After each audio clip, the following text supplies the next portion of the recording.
Mr. Chairman. Honorable Kwago, just take your seat and put the mic down. The matter before you is the matter of life and death. That is why it has so many lawyers. Butireevu tuli mu kooti martial, kooti y'amagye wali emakindye, era Dr. Kizza Besigye yabadde munnange addiziddwayo ne munne Lutale. Naye ekyewuunyisa munnange, abasajja bakalubizza ebintu kubanga ate oludda oluwaabi olwa gavumenti luleese omusirikale omulala bamukunudde wateri amanyi ne bamwongera ku fayiro ya Dr. Kizza Besigye, era munnange kirabika baagala kuzitoya fayiro basobole okubeera nga bavunaana omuntu owa bulijjo mu kkooti y'amagye, kubanga ekyo bagezaako kulaba nga tebata nsonga eno, baagala okukakasa nti kkooti y'amagye esobole okubeera nga munnange eriwozesa n'abantu aba bulijjo. Kakati ku fayiro ye bataddeko omusirikale gye bamukukunudde, nange munnange simanyi. Naye Martha Karua, Elias Lukwago ne baloya abalala omuli Nalukoola, tiimu munnange yasanze obuzibu okubeera nga ate ematiza omulamuzi ku ngeri gye bayisibwamu obubi ne obwetaavu obw'okubeera nti nno looya gwe baakwata Aaron Kizza Lulie okubeera nga munnange ateebwa kubanga yakwatirwa ewatali ensonga yadde n'akamu kasooke kuwa akatambi kano.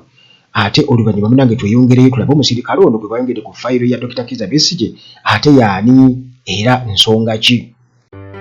Hillside View Apartments kyekifo ekitegekeddwa obulungi eri gwe wenna eyandyetaaze okubaako w'opangisa okusula okumala ennaku engere. Ekifo kino kirimu buli kimu, oba oyinza okugamba kiri fully furnished. Kirina free wifi, parking nga ziddala ate nga ya bwereere. Apartments zino zizimbiddwa ku mulembe, anti munnange bw'ogipangisa obeera nga ali mu makaago, tolina kiweetaaga kwetikka kutwala, oyagala kwefumbira buli kimu mwekiri, ate nga ne ba caretakers babaawo okuweereza. Security y'amaanyi emisana n'ekiro, kifo kisirifu ekiyinza okuwa emirembe okuwummuliramu ate nga n'omulirwano gwa buvunaanyizibwa. Hillside View Apartments zisangibwa ku kyalo Jjanyi ku Kyaki. Gwe munnange ava ku Entebbe Airport ovugirawo eddakiika 25 zokka olwo otuuka ekitende Kajjansi, n'ovugirawo eddakiika 8 zokka okutuuka ku Hillside View Apartments. Bw'oba ova Kampala ovugirawo eddakiika 25 zokka, ate gwe munnange ava e Munyonyo Kinyana Mpindi kubanga eddakiika ziri 10 zokka. Emiwendo gikkirizika ate nga gyakuteesa. Kuba ku 0704 13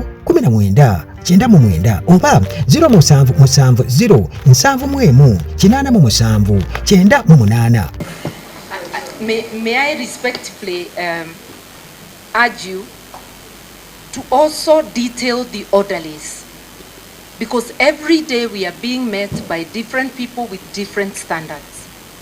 The first day, 4 hours of standing outside there. I have not even I think, sir, we are going astray. And today, allow me to make my submission, for which I may not require your advice, the court will require it. I am saying that we are being subjected to different standards every day. The first day, 4 hours of standing, we have not even recovered from that fatigue. Today, over 2 hours. The second day, the 10th of December, we had an easier time. Today, I am informed, because I was at the back, I couldn't see. All Aaron Kizza wanted was to come in and sit, and he normally sits here. Even if there is no seat, an advocate should not be stopped from approaching the court. It is the court that would direct anybody without a seat go out. So there is something wrong with the way the preparation of the orderlies, and we would urge that there be strict instructions so that there is no back and forth. Before, the 2 times we have come before this tribunal, we have had no complaint about the way that the court, you said court, I will use the term. Honorable Chairman. Sorry, yeah, it is not an offense. The way Honorable Chairman, it is a contempt of court. I am sure even senior counsel can be held in contempt. But that's what I requested. Let us respect each other and we proceed. Yes, I have already corrected myself, so I do not know what the judge advocate is complaining about. But what I'm saying is this, that Aaron Chisa should not have been stopped from coming in. I myself was stopped from coming in and other lawyers on the 10th. We went to the back. We were then invited. But unlike me, Aaron Chisa is an advocate of the High Court of Uganda. He is known by the orderlies. So it looks like there was an intention to actually assault him. And we come here respectfully, we address the court, and we leave. And that's all that we need. How is it going to affect the two gentlemen on the dock when one of their lawyers is not there? May we respectfully ask for time to withdraw and confer with them so that we may now know what to do without one of us. Because each one of these lawyers has a specific task. The matter before you is the matter of life and death. That is why it has so many lawyers. We ask you respectfully to give us time with our clients. Which time, like? 1 hour? I think, sir, before you conclude on that, we have lawyers who never filed their practicing certificates. A current practicing certificate. Those who have not filed are not going to be part of this team until they file. Excuse me, but that one we are not reversing that. People who have fulfilled, we have given senior counsel the chance to talk. Honorable Kwago, you could sit first. I humbly request, Chair, at least to be listened to. Mr. Chairman. Honorable Kwago, just take your seat and put the mic down. But at least a word before you make the ruling.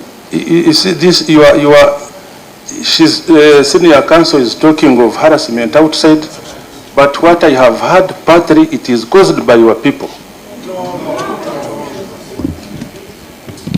That one I'm going to handle.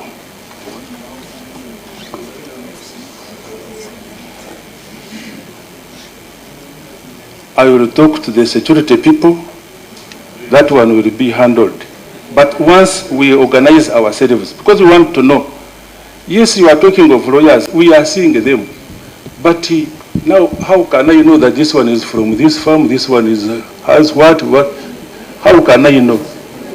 And this is if you are not ready to follow the requirement, then you will be there like any other person, or even you don't come here.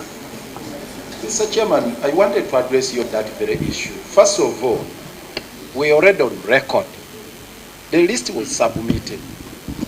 And indeed, you captured titulars of these advocates, their names, their law firms, and every aspect that was required. What did we agree on last time? Yeah, that's exactly what I wanted to explain, Mr. Chairman. Do you have papers? Can I explain, Mr. Chairman?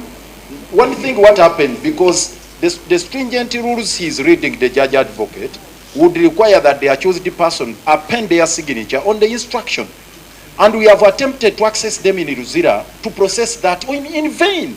Today, if I may tell you, Mr. Chairman, you can ask and cross-check with the prisons authorities if it is possible for anyone to access Dr. Chiza Besigye and obey the. If you visited the Luzira Maximum Prison, the only way you can talk to them is through a landline, a phone. They are at a distance. So how are they going to sign on those instructions? If you insist on that, it will be a perversion of justice. You'll be perverting justice, Mr. Chairman, because it's not going to practically happen unless you are saying that we do it right now, that we prepare a paper, the list is here, we can present it to them, they sign, we file it. If that can do, if it can suffice, we are ready to comply with that. But if we are to access them in Luzira to sign instructions, that is not going to happen. The last thing, Mr. Chairman, he's insisting on PCs being filed with you. We are in a grace period of 3 months. 3 months. Right now, I have a right to practice without a renewed PC. Right now, until 1st March. So we are in January. We have all this grace period to process the practice certificate. I thought as the advisor of this court shouldn't even have raised this matter. It's totally very embarrassing that he's raising such a matter when he's supposed to be a senior advisor to this tribunal, General Court Martial. Council Kwago, I know even if a grace period is there, you must come with the preceding certificate. It's what we want. It expired. The PC, we want that one. You want an expired one? Showing that you are practicing. Expired PC? Yes, the one which shows that you are practicing, but you are waiting to renew. The only lawyer who has a 2025 PC now is Martha Karua. In Uganda. We want the whole of Uganda. Listen, it's only Martha Karua right now. Bring the one of else. So you saying no advocate should bring appear? The one of 2024. That one is expired. We want it. We want it. Munange nga buli omu yeebuuza lwaki ate UPDF ofisa wa UPDF ate ayongeddwa ku musango gwa Dr. Kizza Besigye nga Besigye akomezeddwawo mu kkooti naku z'omwezi 13 Januari 2025. Munnange mu mbeera ey'ebintu okukyuka mu ngeri etategeerekeka, oludda oluwaabi wali mu kkooti Martial ku musango oguvunaanibwa Dr. Kizza Besigye ne munne Abeid Kamulegeya. Munnange bwe batyo bakoze enkyukakyuka era munnange ne bongerako omuntu ow'okusatu era nga ono ye Captain Dennis Ola, ono ng'ate serving officer munnange mu Uganda People's Defence Forces UPDF era nga akola mu Armored Brigade. Kaakati Besigye ne Kamulegeya abali ku misango egyekunsa munnange ku bya security n'okusangibwa n'emmundu n'ebisi bwe bati munnange beesanze ate nga bali wamu bavunaanibwa wamu ne Kapiteeni Ola. Ono bamuvunaana munnange emisango, bamuvunaana treachery era nga ono okumwongera ku fayiro yaabwe oba ku keesi yaabwe, kino munnange kireeseewo okweraliikirira ddala ng'abantu beebuuza ekigendererwa eky'okumuleeta ate mu keesi ya Besigye, mu musango gwa Besigye nti avunaanibwamu nabo, ekigendererwa kiiki ekiri emabega waakyo. Kaakati munnange ba defense lawyers abawolereza Dr. Kizza Besigye nga bakulemberwamu Counsel Martha Karua bwe bati munnange bawakanyiza enkyukakyuka zino ze baakoze mu musango gwa Dr. Kizza Besigye era nga bagamba nti kino kigendereddwamu kubeera nga banafuya ekyokuwakanya abantu ababulijjo okubeera nga bavunaanibwa mu kkooti y'amagye era nga bo bakakasa nti oludda oluwaabi lugezaako okwongerako serving army office ono mu keesi ya Besigye okusobola munnange okukiteeka mu mateeka, kwegamba nti amateeka gakikkirize nti ba civilians basobola okubeera nga bawozesebwa mu kkooti y'amagye. Era munnange Martha Karua yagambye nti we object to the amendment before ruling on the jurisdiction of this court. Karua nga munnange era Martha Karua bw'atyo n'abategeeza n'abagamba nti we object to the amendment before ruling on the jurisdiction of this court. Karua bw'atyo nga ategeeza akuba emmeeza ng'agamba bino tebigenda kubeera nga bikkirizibwa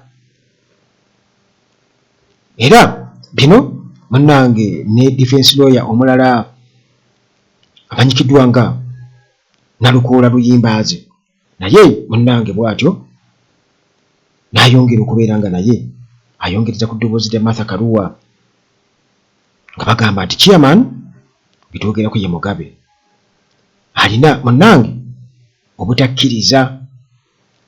obutakkiriza ludda luwaabi kubeera nga munnange ate lubuutikira obwenkanya. Munnange Captain Oullah gwe twogerako era okumwongera ku fayiro ya Dr. Kizza Besigye oba mu musango gwa Dr. Kizza Besigye, kino kigenda kuba kitegeeza bingi nnyo, era nga kino kiba kitegeeza nti Dr. Kizza Besigye nga omusajja munna opposition kiba kitegeeza nti obunkenke bungi nnyo wakati obuteekeddwawo ne gavumenti, kubanga Dr. Kizza Besigye tumumanyi bulungi nnyo y'omu ku abo ababadde baafukira gavumenti ya General Museveni akayinja mu ngatto. Kakati munnange okwongerako UPDF office ono ku keesi ye kirabibwanga munnange oludda oluwaabi olugezaako kuzitoya ensonga yaalwo okakasa nti ebiva mu court martial biba munnange bibayamba era biba in their favor. Kakati abantu bo bagamba nti oba eno eyinza okuba move ey'omutawaana ennyo oludda oluwaabi okulaba nga luzitoya keesi yaalwo, ate nga abalala bagamba nti munnange kino kibi nnyo kirabwanga move egendereddwamu okumanipulatinga judicial process. Era serving office ono wa UPDF okubeera nga bamwongera ku keesi ya Besigye munnange abantu bagamba nti kitegeeza nti waliwo influencinga kwegamba nti court martial mu kusalawo teri independent, waliwo agezaako kuba nti agifumbafumba asiikasiika tyamukole muti babagambye bati mukole muti babagambye bati mukole muti, ate oyo si mulala mumanyi bulungi nnyo era ye mulamuzi General Museveni kennyini. Kakati munnange ebintu biri bwe bityo, naye balooya bagezaako kyonna ekisoboka olala Captain Oullah okumwongerako munnange kitegeeza nti aba aleeseewo ate akyusizza omuzannyo, kubanga omuzannyo already muwanvu nga Luwago byategeezezza n'abagamba nti bannange omusango guno guli international, ensi yonna bwetyo eraba biki ebigenda mu maaso. Ate munnange si ze kamera ezajja buli kimu, ensi yonna ebeera ekiraba.